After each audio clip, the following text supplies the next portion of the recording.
I'm sure there's lots of people that would love to learn how TD Jakes ministry is incorporating social media into how they do church. Yeah. I know we also have just interest in how we use online for ourselves as well. So I'll start, just to give you a little more context, that I've been kind of in this social media world since it started up. Actually, before that, I was in the bulletin board world with modems.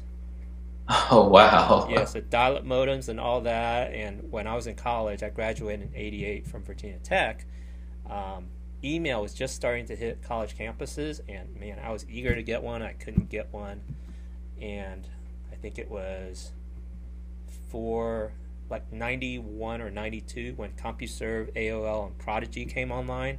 Yeah. That normal people could finally get email, and the internet came up maybe 97, 98, something like that, Hmm. when it became more mainstream, and then now we have broadband, and we're in the 21st century, and the church is still mostly offline. So I'm kind of like, man, something's not right. I know you're right. I know you're right. Yeah. So there's a huge fear factor thing and perceptions of time, and it could eat up time. I mean, that's always true with anything, really. But just technology gets a bad rap. Oh man, yeah, I know that's right. You're preaching to the choir. Yeah, yeah, yeah. So how'd you get into all this world? If I start back, I think probably I'm originally from Chicago, so I left Chicago about let's say 2007, and I came out to Irvine, California, and I was working regular corporate America guy. Wasn't thinking about church at all. Wasn't raised in a church, and a church actually Crenshaw Christian Center in Los Angeles Hmm. reached out to me and asked me did I want to come work with them. So I went, checked it out. And looking at it from a strictly corporate perspective, I thought, well, they won't be able to pay me what I'm worth, blah, blah, blah, and all that good stuff. But as I started to look at what they needed and how I could impact it and stuff like that, then I started to see that they were basically giving me the whole web presence to run on my own. And that kind of intrigued me as more of a challenge. So that was the start of it. And then going further along, when you see mega churches from the outside, they look like they have everything going together, and you don't know once you get on the inside that it really takes a lot of effort to pull that stuff off. Hmm. And stuff you think that's happening with 10 or 12 people is really one or two people doing a Wow. lot of tasks. So that's when I was in there, I learned that everything going on with the internet was basically as much as I could come up with whatever concept, whatever I wanted to do. Gave me free reign, and I really, really enjoyed that.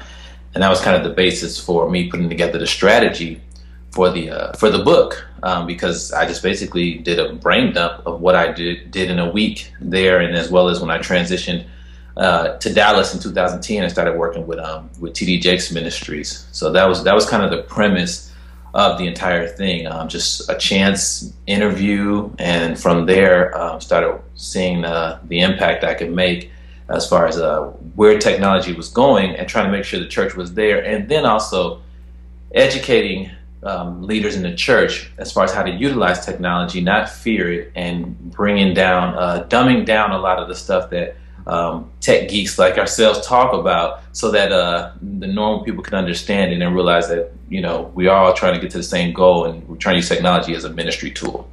So as you engage people as an author and also a church staff leader and engage volunteers, what are the top issues that people run into that keep them from getting more online? Oh, the main number one issue is understanding it, lack of understanding. So Hmm. as I'm engaging people, I think initially they are engaged with me as looking at me as a staff member of a ministry they recognize, which would be like a TD Jakes Ministries. They're just explaining to them what we do, how large our team is, or small our team is, to have the impact we have. Then it becomes more real for them. They think from the outside looking in, we have a team of 25 people. And when I tell them, no, it's about five or six, sometimes three or four, people are pulled in other places. We just happen to be able to do what we know how to do, and we do it well. And then also as an author, that the whole reason for the book was not any type of financial gain or notoriety. The whole point of the book was to take what I did and basically, as I said, do a brain dump and give churches, smaller churches, or any type of church, a way to do the stuff that these churches I'm working with do week in and week out, but just be able to pull it from a book. You might not be able to hire a Jason Caston or be able to get me to come out and speak at your church and train, but you can get the book and see how we do these things week in and week out. And that was the whole purpose for the book. That's fantastic. So tell us more about what you do at the Potter's House and TD Jake's whole suite of ministries and programs and conferences and books and whatever else. Which parts of those are you involved with, and what does it take 5 people to do? Oh man, I touch on pretty much everything that happens online personally, because I kind of have a variety of roles. I interact with, say, the IT team, in that sometimes I have some programming skills and actually heads down coding skills, so I get in there and do the back end stuff sometimes, as well as the online store stuff with the digital downloads and running the online store and e-commerce. On the other side, we call the marketing side, then that's where the front end stuff you see with the websites, building the websites from scratch, doing the mobile stuff you see, so developing mobile sites, mobile apps, make sure there's a whole bunch of multimedia on the sites, because that seems to be what people consume a lot of. Social media, the entire the social media strategy. I have a manager that I report to who helps develop the social media strategy, and then I either provide the technical aspect of it or also help with the social media strategy part of it. So, and then now the main part of what I do, let's put all that together, and then the main part of what I do is whatever is new out there. Like for now, we see internet TV coming down the line, and new ways to interact with the online streams and stuff like that. That's my main job with the ministry. Keep the ministry on the fringe, and wherever technology is going, make sure the ministry is there. And so that's the main job that they look to me for. It's what's new, what's hot, what's coming down the line, and how can we make sure we're there.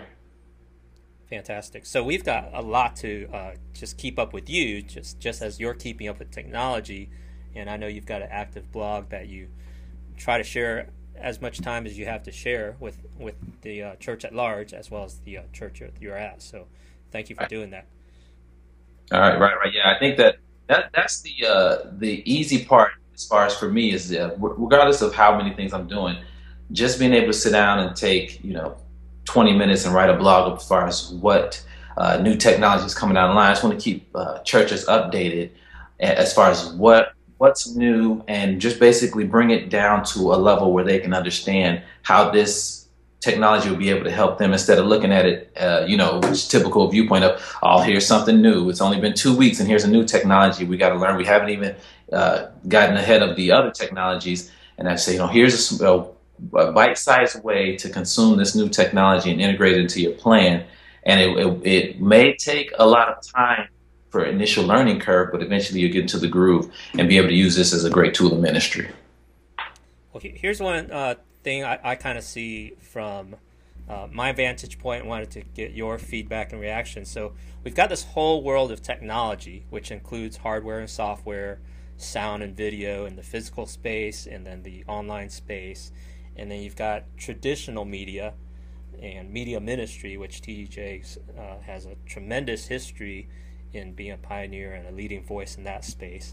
And then you got social media, which has been just online and now has become mobile.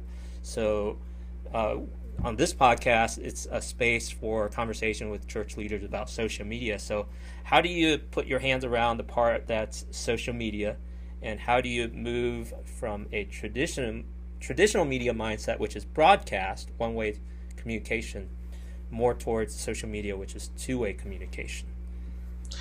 Oh, well, I think we started off with our social media, and we did have to transition the mindset of the ministry to social media, and I'll get to that in a second. Mm-hmm. The original strategy of social media was threefold, and it was to inspire, inform, and communicate.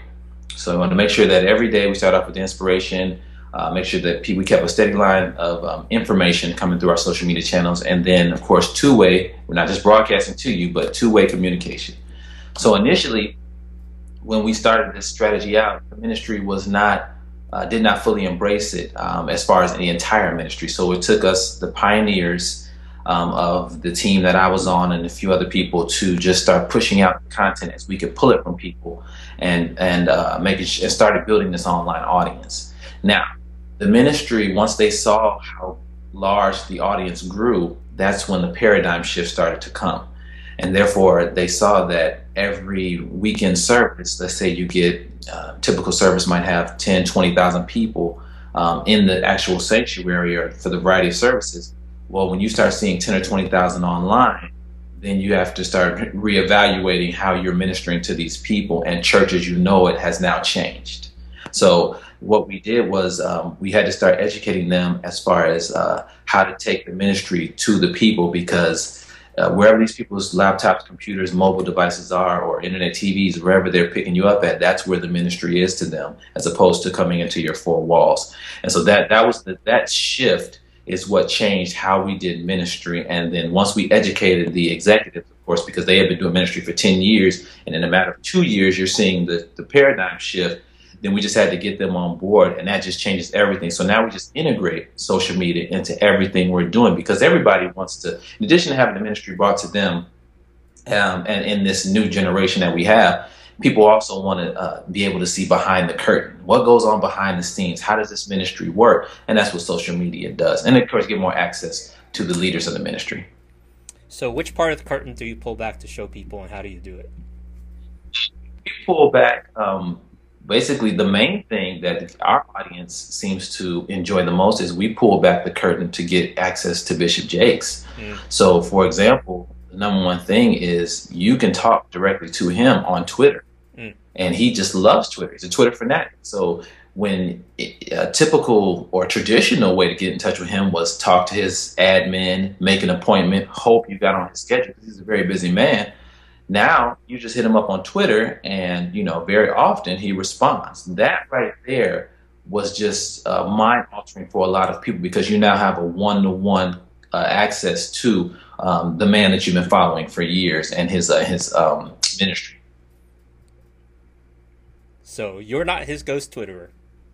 That's what a lot of people thought originally, and that's not the case. He is the guy who actually gets on Twitter, and he does sometimes get on the Facebook page and post things as well. And he does it in first person, so you know when it's him. Yeah. He does not let other people do his Twitter. He wants to send that stuff out. So that's his thing. That's fantastic. So we're going to dispel that myth right here once and for all. That's great. Thank you. That's him. And then at the Potter's House, when I go there, you have something called an internet campus. So what is the internet campus that you're trying to present and create now, and what might be next down the road? The internet campus, now when I got to the Potter's House, it was based on just having a online viewing module or screen just for weekend services. That was new. That was very hot right then. If you were streaming your services, that was great. You were cutting edge. But as I started to look at when I came on and looked at the online streaming process, I started to realize that people are going to want to mimic the offline service online. They're going to want to try and get as many features online that they can have inside the sanctuary. So that's why I started looking at the internet church concept. Right now you're seeing phase one, where you're seeing the larger video module, the interactive social media icons on the right-hand side, because during church service, you can interact with people. You're not in a bubble during a church service. So in the pews, you're with people. So I wanted to start giving people a way to interact. Also, one of the main features, and these are the tech things that I noticed that I'm trying to help people to look at, but not, don't want to point it out because I don't want them to take away from their experience. But when you click the donate button, just like in a service, when you are donating, the whole service doesn't stop. You don't want to take them away from the service. So we make sure that you're able to donate, but still stay tuned into the service that you're watching. So little stuff like that, and as well as the interactive Bible, the YouVersion Bible, we let them interact with that. So kind of similar to what you have in service. The way we're trying to look at mimicking as many things as possible. Now, that's where we're at today, and a lot of churches are looking to catch up to that. Where we're going down the line is we're going to make it more of an online community built around the weekend services, as well as the with the Potter's House we have a television show. So we're trying to look at more multimedia that we push out in the conferences and build more of an online community aspect to it. Because right now, when you go to the service, you watch it and then you leave. There's no community aspect to it. But we want to build more of an online community aspect, so you feel like you're more of an online member of the ministry, and just similar to the experiences you receive when you become a member of the offline church. That's fantastic. And so, how about some of the bigger issues that come along with online church? So, what does membership look like? Discipleship, baptism, and communion. That's where we're at right now. We're trying to figure out how to work that out. And right now, with the original, we'll look at the first part of that, of course, with the membership and the discipleship. We're working with training our online pastors so that they're able to lead that cause. And then also training more members to be able to be more interactive during the service. Right now, we just let people interact with Twitter, and we might throw a chat module on there as well at times. But we need more people interacting and discipling and ministering to the people that are online. So as we build that up, then we'll start to develop formal discipleship paths that they can take after they join the ministry. But we're still working on all that, and that's all on the drawing board, exactly how to work that out.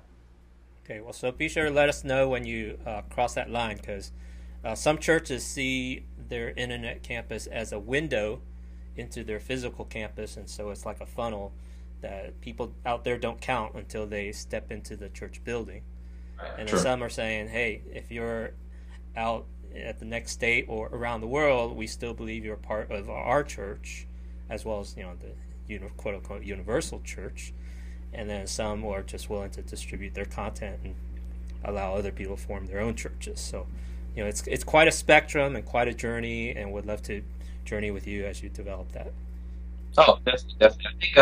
I think I was at a church communicators event put together by Monk Development, and one of the gentlemen that were there, he spoke about instead of calling it internet church campus or internet church, they kept calling it a ministry. It was an outreach ministry of the church, and of course they were trying to funnel people back into the campus, which was great, and I appreciate their approach. But I think that the issue that we had was our people were associating themselves with the church, whether we formalized it or not. And so we had such a large following that was not in our geographical area that we had to build it, or else they would have built it on their own. So very similar to we see internet communities of building up around brands all the time in the corporate world, whether you do it or not. Cool. You're a multicultural church. I think I've read that somewhere. So what does the demographic breakdown look like in the physical church?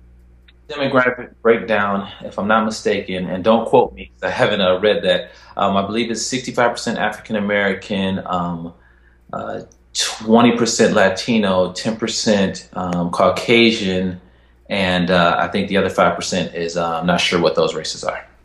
Maybe Asian? Not sure. Don't quote me. I haven't seen a lot of Asian members in the church though. Maybe they're online. You just can't see the faces. Oh, I believe it. I wish I knew what the demographic breakdown was of the online church, because that's where I see thousands of more people than what I see in traditional service. Are there some things that social media needs to make some adjustment for the non-white audience?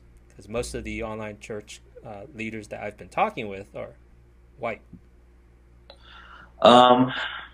I think that, no, I just think it's more so with the educational aspect, because a lot of my training came from interacting with traditionally white churches, because prior to, in addition to working with T.D. Jakes and Fred Price's church in L.A., I've worked with Fellowship Church out here in Dallas with Ed Young, and that's traditionally majority Caucasian church. And then I've worked with Rick Warren's church out in Orange County.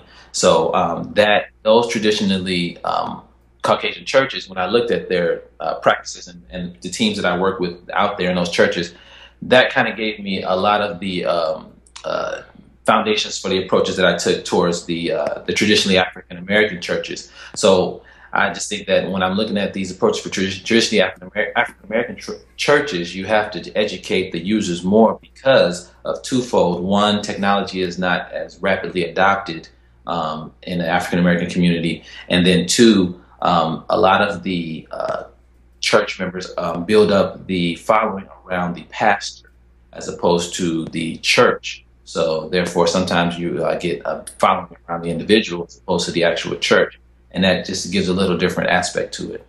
Okay, those are good thoughts. Any questions you have for our listeners who are tuned in here at Social Media Church? Oh, do I have any questions? Yeah, questions or thoughts you would like to throw out there to keep our conversation going? Oh, yeah, I do wonder.